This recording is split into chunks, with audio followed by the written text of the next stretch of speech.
अगर कोई military science लेने का सोच रहा है या फिर मिलिट्री साइंस है उसका, तो उसमें जो है मतलब एक तरीके से अपना करियर देख रहे हो कि इसमें करियर है कि नहीं है। तो देखो, सबसे पहली बात ये है कि ऑल इंडिया में इसकी इम्पोर्टेंसिंग जो है वो बढ़ने वाली है और बढ़ चुकी है। बहुत सारे नए नए कॉलेज निकल रहे हैं, अभी तो गिने चुने एक आध कॉलेज ही हैं। और दूसरी बात ये है कि मिलिट्री साइंस जो है ऑल इंडिया में रहेगी। लॉ में भी इसकी नीड है।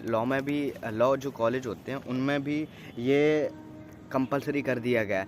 दूसरी लॉ इससे लेने का ये फ़ायदा है कि नॉर्मल किसी भी, जैसे कि हम किसी और सब्जेक्ट से एमए करते हैं या प्रोफेसर बनने की कोई तैयारी कर रहे होते हैं या फिर सोचते हैं, तो इससे भी सोच सकते हैं। इसमें लो कंपटीशन है उन विषयों में, जैसे कि हमारे एक पोस्ट के लिए 1000 लोग लड़ रहे होते हैं, तो इसमें करीब 10 या 20 लोग लड़ रहे होते हैं। ये चीज़ हमें बेनिफिट हो जाता है।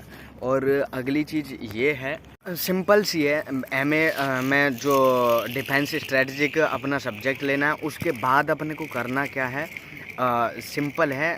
एमए कंप्लीट हो जाएगा 2 साल में, जहाँ से भी कर रहे हो। 2 साल में कंप्लीट होने के बाद अपने को करना क्या है, एमए कंप्लीट होने के बाद या फिर एमए की फर्स्ट ईयर कंप्लीट होने के बाद हम जेआरएफ नेट का फॉर्म भर सकते हैं। उसके बाद हमें जेआरएफ नेट अगर पास कर लेते हैं तो एक तो हमें पीएचडी करने के लिए थोड़ा सा पैसे मिलने लग जाएंगे, और दूसरी चीज़ है, अगर जेआरएफ नेट पास नहीं कर पाते तो अगली साल भरना पड़ेगा।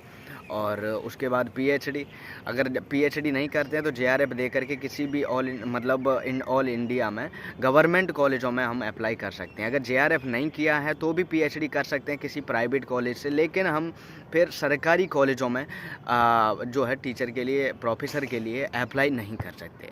तो ये चीज़ एक हमें गलत हो जाती है। और इसमें प्रोफेसर के लिए जो लड़ते हैं वो करीब एक सीट के लिए करीब 100-200 लोग, ज़्यादा से ज़्यादा 100-200 लोग लड़ते हैं, ना कि ज़्यादा और विषयों की तरह और सब्जेक्टों की तरह और साइडों की तरह और अलग मतलब जगहों की तरह यहाँ कंपटीशन नहीं है। तो ये सबसे बेस्ट चीज़ मिल जाती है हमें।